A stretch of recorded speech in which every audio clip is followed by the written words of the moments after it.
Untuk pertanyaan utama, yang di kaki kanan saya antara betis dan mata kaki minta diperiksa lebih detail ya Mbah, karena saya sering merasa gatal di bagian depan kaki kanan saya itu. Lalu Mbak Wira bertanya apakah sudah ke medis, dijawab sudah pakai berbagai obat gatal, kemudian obat kulit yang bagus-bagus tapi tetap gatal Mbah. Ya, gatalnya kambuh nggak tentu waktunya, nggak selalu gatal. Kalau boleh nitip, menyampaikan kepada yang ada di kaki kanan saya itu supaya menetralkan rasa gatal.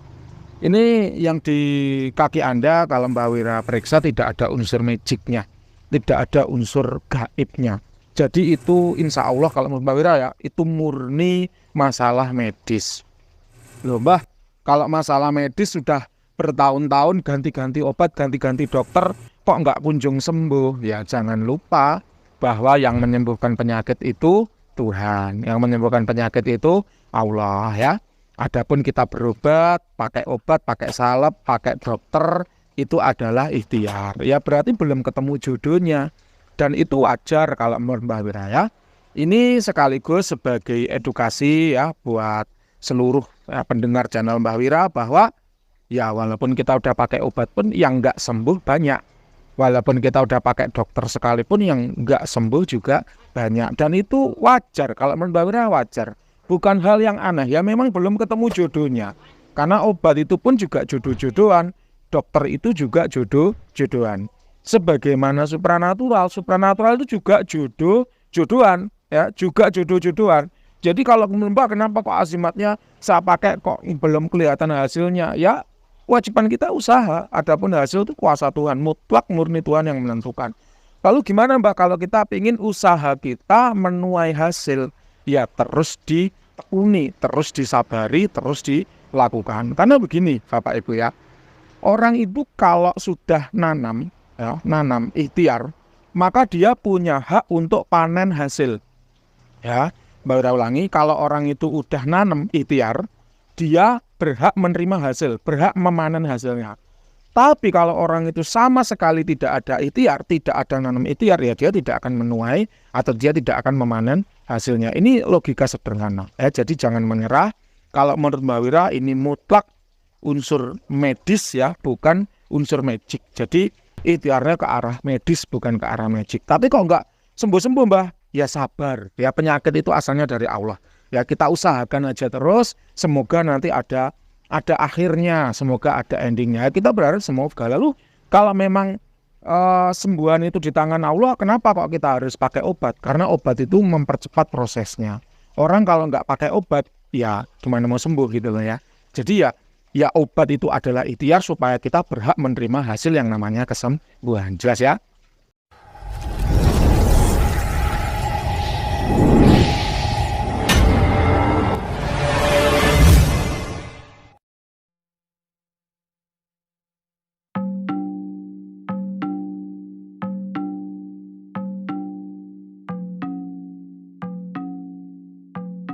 Halo para lovers and haters dimanapun Anda berada, baik yang ada di alam nyata maupun alam gaib, apa kabarnya? Salam cerdas bersyukuran natural.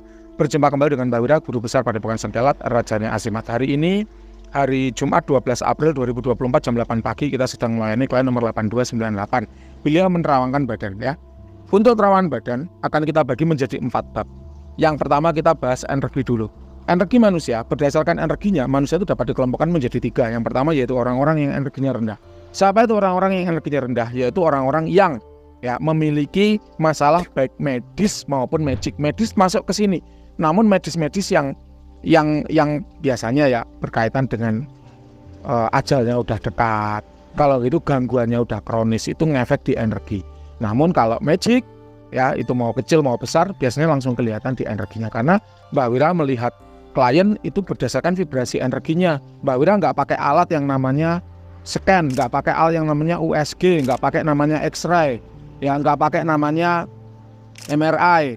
Jadi ya lihatnya energi. Kalau Anda pengen yang detail, Mbah tulangku patah beneran patah apa cuman salah diagnosa, ya itu ke rongsen, ke rumah sakit. Kalau Mbak Wira hanya basis energi. Nah, orang-orang yang energinya rendah ini ya perlu kita ungkap, perlu kita teliti. Kenapa? Karena banyak orang merasa kena santet, kena pelet, kena guna-guna, kena ketempelan, kena kesurupan, kena kiriman jin negatif. Ada loh orang ketumbah, anak saya kok kesurupan nggak sembuh-sembuh, ketika dicek ternyata nggak kesurupan, ternyata memang dia cari perhatian gitu. Itu ya banyak kasus seperti itu ya, sering ya. Jadi sebetulnya itu adalah penyakit psikologis, tapi seolah-olah dibuat seperti kesurupan, seperti magic. Ternyata ketika dicek energinya stabil. Ini bukan magic, ini memang cari perhatian, ini psikologis. Nah, ternyata betul, mau diruyah kemana-mana kok nggak sembuh, mau diruyah kemana-mana nggak sembuh, ya memang nggak sembuh, masalahnya bukan magic kok, kan gitu. Sama seperti penyakit gatal tadi, ini mau Anda obati secara magic pun ya, kalau menurut Mbak Wira ya, mohon maaf tanpa mendahului kehendak Tuhan, kalau menurut Mbak Wira ya hasilnya pun akan ya gitu-gitu aja, sugestif ya sifatnya. Kenapa? Karena ini medis. Mbak Wira lihat ini bukan magic, karena secara magic tubuh Anda bersih, aman, nggak ada masalah. Malah justru Mbak Wira menangkap ada energi-energi tirakat yang pernah Anda lakoni, dan itu berjejak membuat energi tubuh Anda itu lebih tinggi. Ya, jadi kalau orang yang energinya rendah itu biasanya memang digunakan untuk mengidentifikasi orang itu sakit apa enggak, sakit medis atau sakit magic apa enggak. Sakit itu ada 3, medis, magic, psikologis. Kalau psikologis sudah di luar Mbak Wira, karena Mbak Wira ilmunya nggak ke sana. Mbak Wira biasanya mendeteksi di medis. Kalau udah parah memang efek di energi tubuh. Energi tubuhnya itu ada 2 macam. Ya, kalau nggak rendah, tidak stabil, itu adalah gejala-gejala medis ataupun magic. Nah, untuk klien 8298 Mbak Wira deteksi nggak ada masalah magicnya. Ini menurut Mbak Wira nggak ada masalah magicnya. Jadi keberadaan energi negatif ataupun keberadaan jin negatif, jin kalau negatif akan menimbulkan energi negatif di badan itu nggak ada. Nah, maka dari itu untuk masalah kaki Anda kok kemungkinan itu alergi, makanya kambuh-kambuhan. Nah, itu perlu dicari alerginya karena apa, dinginkah, debukah, protein tertentu kah, itu perlu dicari. Ya, kalau nggak dicari ya nggak akan ketemu sumber penyakitnya. Anda obati macam-macam, kalau nggak ketemu penyakitnya ya nggak sembuh.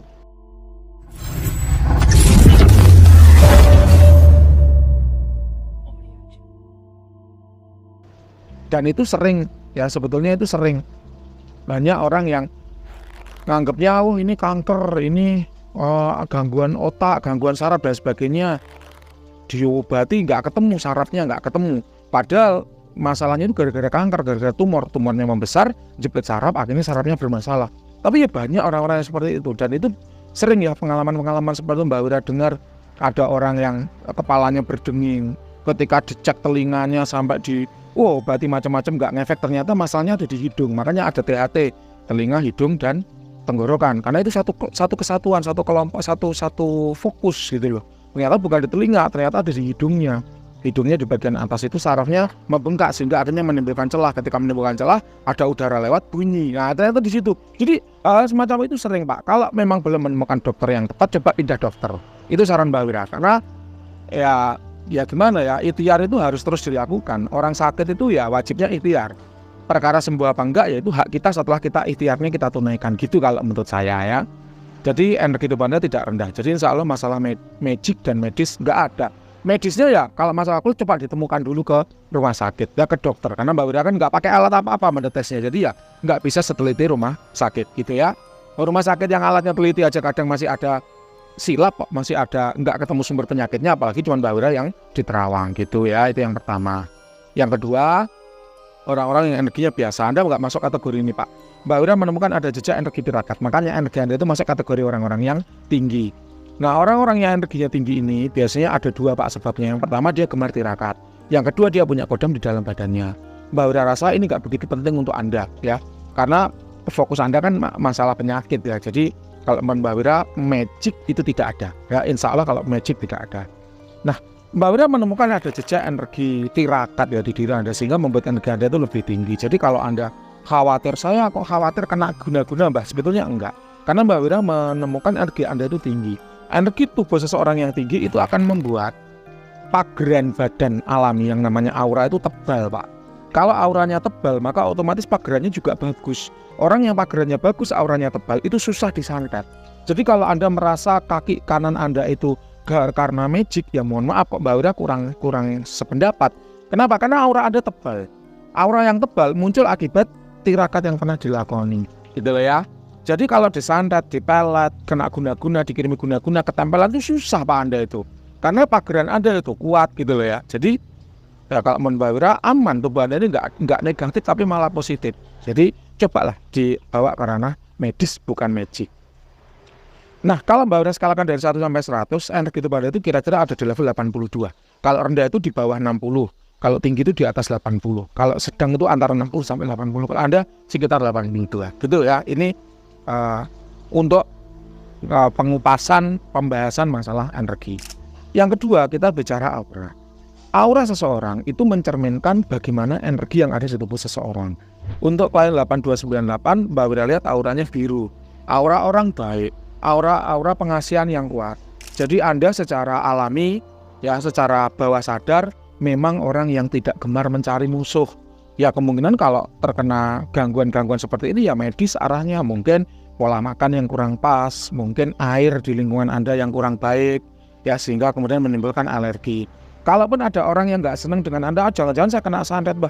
Ini sebetulnya bukan kena santet, ya tidak ada masalah magic. Tapi andai kata ada orang yang nggak senang dengan Anda, nggak senangnya itu bukan karena Anda buruk sebetulnya, tapi karena iri dengan pencapaian Anda. Itu kalau menurut Mbah Wira.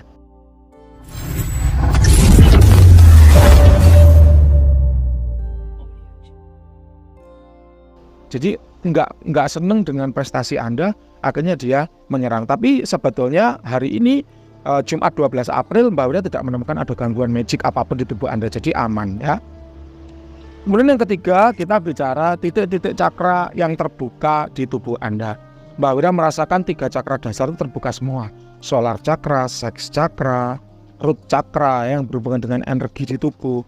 Energi Anda bagus, stamina Anda bagus. Mbak Wira melihat aliran energi di tubuh Anda juga positif, jadi nggak ada masalah sebetulnya. Aliran energi 3 titik cakra terbuka ini membuat ya aura Anda itu ada semburat merah kekuningan. Ya kalau orang sekarang mungkin menyebutnya oranye atau jingga, karena 3 titik cakra tadi itu berwarna merah dan oranye. Tapi nggak ada masalah karena memang yang dominan adalah birunya. Aura pengasihan yang bagus. Kalau aura biru ini bertemu dengan merah biasanya menjadi kewibawaan yang bagus. Terakhir kita akan bicara tentang khodam badan. Untuk khodam badan ini ada 4 macamnya. Yang pertama yaitu khodam leluhur. Khodam leluhur adalah khodam yang dulunya mengikuti leluhur Anda. Kemudian setelah leluhur ini meninggal, dia mengikuti anak cucunya yang memiliki energi dan aura yang mirip dengan si leluhur tadi. Nah, untuk khodam leluhur di diri Anda kok menurut Mbak Wira tidak ada. Yang kedua yaitu khodam keilmuan, yaitu khodam yang mengikuti seseorang yang mengamalkan keilmuan tertentu. Ini juga tidak ada.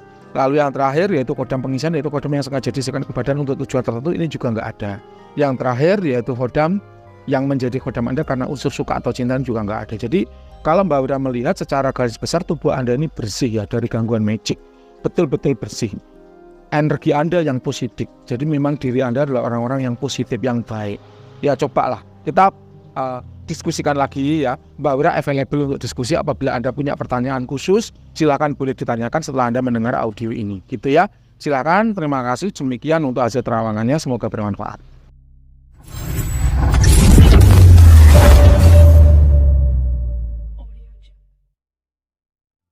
Ada tanggapan dari klien ya.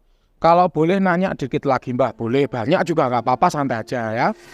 Dulu saya pernah dikirimi santet oleh orang-orang yang disinyalir dari tempat kerja saya. Oh berarti kalau demikian santet itu sudah sembuh Pak. Ya jadi jejak negatif apapun sudah tidak terasa di diri Anda, sehingga Mbak Wira bisa bilang santet yang dikirimi itu sudah beres gitu ya. Kemudian saya dibantu oleh ahli hikmah di daerah saya untuk menyembuhkan santet tersebut ya. Betul berarti ya, udah sembuh ya. Kemudian setelah itu untuk memperkuat penjagaan saya minta pengisian badan oleh seorang ahli hikmah dari kota E. Nah untuk membentengi diri saya karena intensitas serangannya cukup sering. Jadi gini Pak, untuk pengisian badan itu ada 2 macam. Ada pengisian yang sistemnya betul-betul diisikan ke dalam badan, jadi inside your body, betul-betul masuk ke dalam badan. Ada yang cuman sifatnya penjagaan. Penjagaan itu berarti di luar Pak ya, di luar saja, nggak masuk ke dalam badan. Kalau dibutuhkan dia baru gerak, kalau nggak dibutuhkan dia cuman mengawasi saja ya.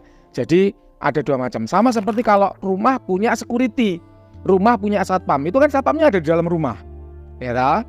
Ada juga rumah yang nggak punya satpam, punya polisi tapi bukan satpam. Polisi itu ya di kantor polisi sana mengawasi saja.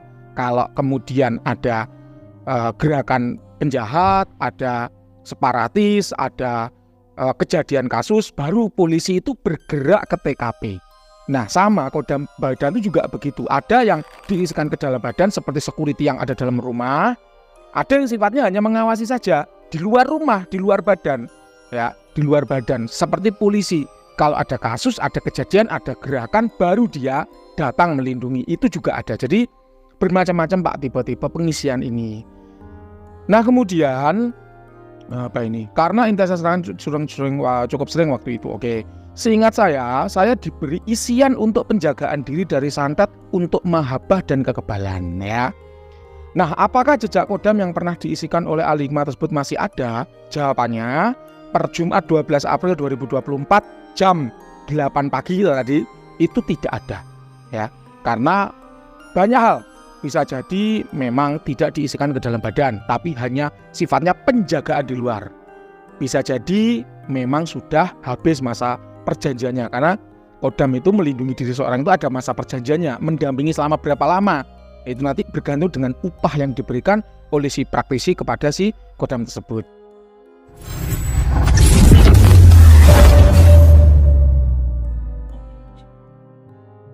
Jadi memang ada masa aktifnya. Kemudian apakah jejak kodam yang pernah diisikan oleh ahli hikmah tersebut masih ada? Jawabannya per hari Jumat tadi tidak ada. Apakah mungkin kodam isian itu sudah ditarik kembali? Banyak hal yang menyebabkan kodam itu tidak ada di diri Anda, Pak. Banyak sekali hal. Ya bisa jadi hanya di luar, ya penjagaannya hanya di luar saja. Bisa jadi memang sudah habis masa perjanjiannya. Bisa jadi mati. Ya mati itu ibarat polisi ada serangan, dihadang sama polisi, polisinya kalah lalu mati. Serangannya betul tidak masuk, tapi polisinya sempat kalah dan mati. Ya sama seperti kalau dulu di Timur Timur gerakan separatis atau di Aceh GAM, ya. GAM tidak sampai merdeka, sama seperti Timur pada waktu tidak sampai merdeka, tapi tentara yang berjuang banyak yang mati. Kayak gitu loh Pak bayangannya. Jadi mungkin serangannya tidak berhasil masuk, tapi yang menghalau serangan itu gugur karena saking kuatnya serangan. Itu juga bisa jadi. Jadi banyak hal yang menyebabkan kodam itu bisa hilang dari badan Anda. Saya pernah mimpi diberi sebuah keris oleh seorang kakek. Mohon uraiannya Mbah, ya, mengenai mimpi diberi keris atau cincin seperti itu. Jadi gini, kalau Anda mimpi dapat istri, ya, mimpi dapat istri atau mimpi dapat anak, itu artinya Anda jodoh dengan pusaka. Mbak Wira ulangi, kalau Anda mimpi dapat istri atau mimpi dapat anak, itu artinya Anda berjodoh dengan pusaka. Kalau Anda mimpi disembur ular, disembur itu bukan dipatok, beda. Kalau dipatok itu digigit, kalau disembur cuma diludahi. Ya kan ular kobra itu jangan ludah. Nah itu baru dapat jodoh. Jadi mimpi dapat istri itu bukan tanda mau dapat istri, bukan. Kalau dapat istri itu mimpinya adalah disembur ular. Kalau mimpi dapat istri itu artinya dapat pusaka. Lalu kalau mimpi punya anak itu artinya dapat pusaka. Lah kalau kenyataan mau punya anak, mimpinya megang ayam atau megang burung, itu artinya mau punya momongan atau mau punya anak. Nah lalu mimpi-mimpi itu tadi apa? Sejatinya adalah keinginan yang terdalam dari diri kita, namun tidak terwujud di dunia nyata, akhirnya kebawa dalam mimpi. Kalau orang Jawa bilang itu kipen-kipenan itu saking pinginnya tidak terwujud di dunia nyata, karena dipikiri terus akhirnya tembus ke dalam mimpi. Jadi mimpi dapat istri itu mimpinya disembur ular, mimpi dapat anak itu mimpinya megang burung atau megang ayam. Kalau mimpi dapat istri, mimpi dapat anak itu baru artinya mau dapat pusaka atau jodoh dengan pusaka. Jelas ya? Jadi mimpi itu perlambangnya seperti itu, dan itu sudah valid, ada kitabnya, bisa Mbak Wira tunjukkan kalau Anda pengen lihat. Apabila Bapak Ibu itu hanya penasaran, ingin bertanya apakah benda yang dimiliki itu berkhodam atau tidak, maka Bapak Ibu bisa memanfaatkan paket iya tidak. Paket iya tidak itu murah, hanya 20.000 per pertanyaan. Bebas tanya apapun selama jawabannya ya atau tidak. Contoh, Mbah, apakah benda ini berkhodam? Maka kalau ya, ya jawabannya ya berkhodam. Kalau tidak, maka jawabannya tidak berkhodam. Kalau udah jelas-jelas berkhodam, maka Bapak Ibu bisa melanjutkan. Apakah mau ambil paket hemat yang 100.000, apakah mau ambil paket eksklusif yang 200.000.